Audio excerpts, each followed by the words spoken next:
సంస్థకు అందరూ కూర్చున్నాక స్టార్ట్ చేస్తుంది. మున్సిపల్ పాలకవర్గ సమావేశం జరిగింది. ఈ సమావేశానికి నాతో పాటు మున్సిపల్ చైర్మన్ గారు, వైస్ చైర్మన్ గారు, కౌన్సిలర్లతో పాటుగా జిల్లా కలెక్టర్ గారు, అడిషనల్ కలెక్టర్ గారు కూడా ఈరోజు సమావేశానికి రావడం జరిగింది. ఈ సమావేశంలో నేను ఎంపికైన తర్వాత మున్సిపల్ అభివృద్ధికి సంబంధించి ఒక సంస్థకు, ఏజెన్సీకి ఏ విధంగా అభివృద్ధి చేయొచ్చు ప్రణాళికలు తయారు చేయడానికి కొన్ని ఇవ్వడం జరిగింది. ఆ ప్రణాళికల్ని ఈరోజు మున్సిపల్ కౌన్సిల్ ముందు ప్రవేశపెట్టినాము. అందులో ఓ 10-15 రోజుల్లో లిఖితపూర్వకమైనటువంటి సవరణలు, ఏదైనా మార్పులు, చేర్పులు, సలహాలు ఉంటే ఇవ్వమని కోరుతా ఉన్నాం. దాని ఆధారితంగా ఒక ఫైనల్ నివేదిక తయారు చేసి ప్రభుత్వం దృష్టికి తీసుకుపోయి అందులో ఫేజ్ 1, ఫేజ్ 2, ఫేజ్ 3 ఎట్లా ఏ విధంగా ఆ విధంగా అయితే ముందుగా రోడ్స్ డెవలప్మెంట్ కావచ్చు, డ్రింకింగ్ వాటర్ కావచ్చు, డ్రైనేజ్ సిస్టమ్ కావచ్చు, లేకపోతే అనేకమైన అంశాలను ప్రాధాన్యతగా తీసుకొని ముందుకు పోవాలి. ఎల్లమ్మ చెరువుతో పాటుగా మిగతా అనేటువంటిది ఒక నివేదించినారు. దాని ప్రకారంగా మున్సిపల్ని భవిష్యత్తులో వివిధ రకాలుగా అభివృద్ధి చేయడానికి ఒక ప్రణాళిక తయారు చేస్తున్నాం. ఇది ప్రణాళిక స్టేజ్ మాత్రమే.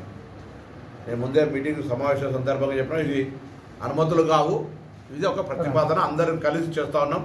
ఇది సాధించుకునే విషయంగా నా యొక్క ప్రయత్నము, ఆలోచన కొనసాగుతూ అందరూ సహకరించమని సందర్భంగా కోరుతా ఉన్నాం. మున్సిపల్ పాలకవర్గ భవనాన్ని, నూతన భవనాన్ని, దాని వెనుకున్నటువంటి లైబ్రరీని, పక్కకు ఉన్నటువంటి సెట్విన్ వాళ్ళ ద్వారా నడుస్తున్న శిక్షణకు సంబంధించి దాన్ని మరింత బలోపేతం చేయాలి. వెనుక కట్టినటువంటి గతంలో ఉన్న భవనాన్ని వినియోగించుకోవడం కావచ్చు, లేకపోతే పక్కన తయారవుతున్న ఏసీబీ భవనం కావచ్చు, అక్కడ ఇంకా ఉన్నటువంటి ఖాళీ స్థలము లేదా పాత భవనాలను తీసేసి అన్ని రకాలుగా దాన్ని సద్వినియోగపరుచుకొని ఒక మంచి కాంప్లెక్స్గా తయారు చేయటువంటి అంశం కావచ్చు. అదేవిధంగా అక్కడ ఉన్నటువంటి ఇరిగేషన్ మిగతా పార్ట్ను ఐఓసీకి పంపించడం కావచ్చు. ఇటువంటి అనేక కార్యక్రమాలు కూడా అక్కడికి వెళ్ళి చూడడం జరిగింది.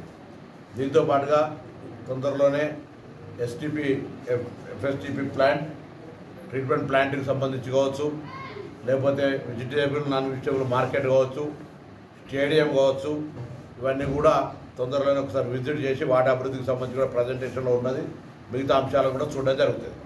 ఇది మున్సిపల్ పరంగా డ్రింకింగ్ వాటర్ ఇష్యూ కూడా కొంతమంది కౌన్సిలర్స్ అక్కడ డ్రైనేజ్ సిస్టమ్ మీద వర్షాలతో కొంత ఇబ్బంది అయితే అనేటువంటి ఉన్నది. ఈ యొక్క సీజన్కి సంబంధించి ఏదన్నా కొంత భరించాల్సి వచ్చినా వచ్చే సీజన్లోపు ముందుగానే వర్షాకాలం అయిపోగానే ఒక శాశ్వత ప్రాతిపదికన ఆ పనులన్నింటికి ప్రాధాన్యత తీసుకొని వాటిని పరిష్కరించే దిశ లోపల తీసుకుపోతామనే మాట కూడా సందర్భంగా తెలియజేస్తాం. దీనికి పట్టణ ప్రజల సహకారం కూడా అవసరం కావాలి. ప్రభుత్వం తరఫున ఒకటి మాత్రమే నిధులు చేపడితే కాదు, ప్రజలు కూడా సహకరించమని సందర్భంగా మీకు ఏదైనా ఆలోచన ఉంటే కూడా విజ్ఞప్తి చేసి పట్టణ అభివృద్ధిలో భాగస్వాములు కావాలని కోరుతాను. ఇలా చెత్త, తడి చెత్త, పొడి చెత్త లేదా పారిశుభ్రం ఎక్కడ పడితే అక్కడ చెత్త వారేయకుండా వస్తున్నటువంటి కలెక్షన్స్ వాహనాలకు ఇవ్వడం కావచ్చు, మన ప్రాంతాన్ని నీట్గా ఉంచుకోవడం కావచ్చు, రేపు వాతావరణం సీజన్ మారింది నీటి నిల్వలు ఉంచుకోవడం కావచ్చు, లేదా ఇతరత్ర ఎక్కడైనా దోమల పెంపకానికి అవకాశం ఇవ్వకుండా అన్ని జాగ్రత్తలు ప్రజలు సహకరించాల్సి వస్తుంది. మేము ప్రభుత్వం తరఫున, మున్సిపల్ పాలకవర్గం తరఫున ఎన్ని చర్యలు తీసుకున్నా ప్రజల సహకారం అవసరం లేదు కాబట్టి ఆ దిశలో సహకరించాలి పట్టణ అభివృద్ధిలో పట్టణ ప్రజలను కూడా ఈ సందర్భంగా కోరుతాను. పెట్రోల్ బంక్ పక్కన ఉన్నటువంటి పరిస్థితి 2-3 నెలలు తవ్వి తీయకపోతే అందరు కూడా చాలా స్ట్రిక్ట్గా ఆదేశాలు ఇచ్చినాం. ఎక్కడ తీస్తారో అక్కడ కట్టిన తర్వాత ఇంకొకటి తీయాలి. ఒకడ తీసి పెట్టేసి ఇంకొకటి మళ్ళీ తవ్వడం అటువంటిది బంద్ అయిపోయింది, మీరు చూస్తూ ఉన్నారు. సో దాన్ని కూడా స్పీడప్ ఏ టౌన్ జ్యూరిడిక్షన్ ఉందో కంప్లీట్గా వర్షాకాలం రోడ్ లోపల అంతా కంప్లీట్ చేయమని చెప్తాను. అక్కడ వాళ్ళందరూ కూడా సహకరిస్తూ ఉన్నారు. మొన్న కొండా శ్రీను వాళ్ళ కుటుంబానికి సంబంధించి దాని పక్కనటువంటి వాళ్ళకి సంబంధించి కూడా అందరినీ పట్టణంలో ఉన్న చైర్మన్ కావచ్చు, వైస్ చైర్మన్ కావచ్చు, అదేవిధంగా ప్రతిపక్ష ఫ్లోర్ లీడర్ కావచ్చు, మిగతా అందుబాటులో ఉన్న కార్పొరేటర్లను పిలిచి కొంత నేషనల్ హైవే అధికారులను, రెవెన్యూ అధికారులను, మున్సిపల్ అధికారులను కూడా పిలిచి ఒక చిన్న సమన్వయం, ఆ సమావేశాన్ని నా ఆఫీసులో ఏర్పాటు చేసుకున్నాం. ఇన్ ప్రిన్సిపల్గా వారికి కొంత ప్రభుత్వాన్ని సహకారం అందించే విధంగా జిల్లా కలెక్టర్ గారితో మాట్లాడి వాళ్ళకు హామీ ఇప్పించినాం. అది కూడా ప్రాసెస్ 3 కమిటీగా విజిట్ చేసినారు. ఆ ప్రతిపాదనలు కూడా వేనాయి. దాన్ని కూడా భవిష్యత్తుకు సంబంధించి ఆ కోర్టు అంశం పోతుంది. ఆ వరకు కూడా కంప్లీట్ కావడం వల్ల పట్టణంలో ఎక్కడ కూడా ఆటంకాలు లేకుండా పనులు జరిగే విధంగా తగిన చర్యలు చొరవ తీసుకొని వాళ్ళందరితో negotiation out of the court కూడా మేము ప్రతిపాదన చేసుకొని ముందుకు పోతాను. ఆ అంశానికి కూడా ఎల్కతుర్తి నుంచి హుస్నాబాద్ దాకా జరుగుతూ ఉంది. ఎవరి మీద వ్యక్తిగతంగా ఎవరికి కోపం లేదు. ఇది గతంలో తీసుకున్నటువంటి ప్రపోజల్. గతంలోనే అన్ని అనుమతులు పొంది పని జరుగుతుంది.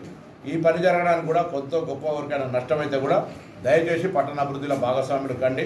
రాజకీయ పార్టీలు అందరూ కూడా దానికి సంబంధించి ఎవరు డిఫరెన్స్ ఆఫ్ ఒపీనియన్ లేరు. అందరూ కూడా ఈవెన్ కాంగ్రెస్ కావచ్చు, టీఆర్ఎస్ కానీ, బీజేపీ కానీ ఎవరు కూడా there is no second opinion. అందరూ కూడా వాళ్ళకి నష్టం చేయాలనే ఆలోచన కూడా ఎవరు లేరు. మీరు కూడా లేరు. అందరూ సహకారం పట్టణం అందరిది కాబట్టి ఆ పనులు కూడా వేగవంతం చేసేటువంటి ఒక ప్రయత్నం చేస్తూ ఉన్నాం. సో ఇది మున్సిపల్కి సంబంధించినటువంటి విధానపరమైనటువంటి కొన్ని అంశాలకు సంబంధించినటువంటి చర్చ. రెండవది, నిన్న క్యాబినెట్ చారిత్రాత్మకమైనటువంటి ఒక నిర్ణయాన్ని తీసుకుని అందులో నేను భాగస్వామి కావడం అనేటువంటిది ఒక రైతు బిడ్డగా నేను చాలా సంతోషపడతా ఉన్నాను. వ్యక్తిగతంగా నాకు చాలా ఆనందాన్ని ఇచ్చింది.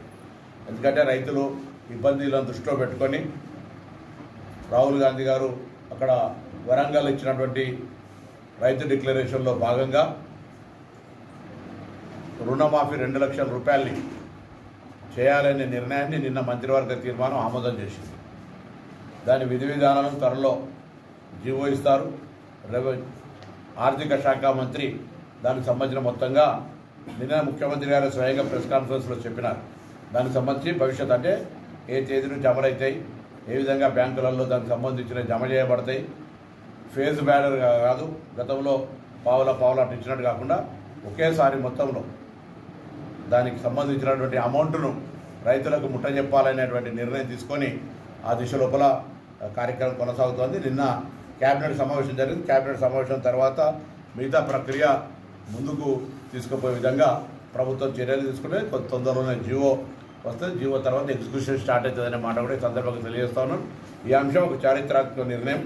రైతు బిడ్డగా నేను నా సహచర మంత్రులకు, గౌరవ ముఖ్యమంత్రి గారికి, ఆర్థిక శాఖ మంత్రి, ఉప ముఖ్యమంత్రి వాళ్ళిద్దరికీ మరియు మా పార్టీ నాయకత్వానికి కూడా ప్రభుత్వంతో పాటు వాళ్ళు పార్టీ ఇచ్చిన మాట అమలు జరగడం అనేటువంటిది కూడా ఈ సందర్భంలో వారికి కూడా ధన్యవాదాలు. ఈ అంశంతో రైతులంతా కొంత గొప్ప వారికి సహకారం దొరికి ముందుకు వస్తారనేటువంటి ఒక ఆకాంక్షను ఈ సందర్భంగా వ్యక్తం చేస్తున్నాం. అటువంటి ఒక ఉత్తరమైనటువంటి ఒక మంచి ఘట్టంలో రాష్ట్రం నేను తెలంగాణ ఏర్పడిన పార్లమెంట్ మెంబర్ ఉన్నాం. దాని తర్వాత ఈరోజు మార్కెట్ చైర్మన్ రైతులకు అనేక సేవ చేసే అవకాశం వచ్చింది. ఇవాళ శాసనసభ్యుడిగా మంత్రిగా మరొకసారి రుణమాఫీ చేసేటువంటి ఒక కార్యక్రమాన్ని అందులో భాగస్వామి కావడం క్యాబినెట్ మంత్రిగా నాకు వ్యక్తిగతంగా సంతోషాన్ని ఇస్తోంది. దీనికి సంబంధించి సహకరించినటువంటి అందరికీ ధన్యవాదాలు. రైతులందరికీ కూడా శుభాకాంక్షలు. ఈ అవకాశాన్ని వినియోగించుకొని మేము చెప్తే కదా మరొకసారి ఫేజ్డ్ మేనర్ పావుల అట్ట కాదు,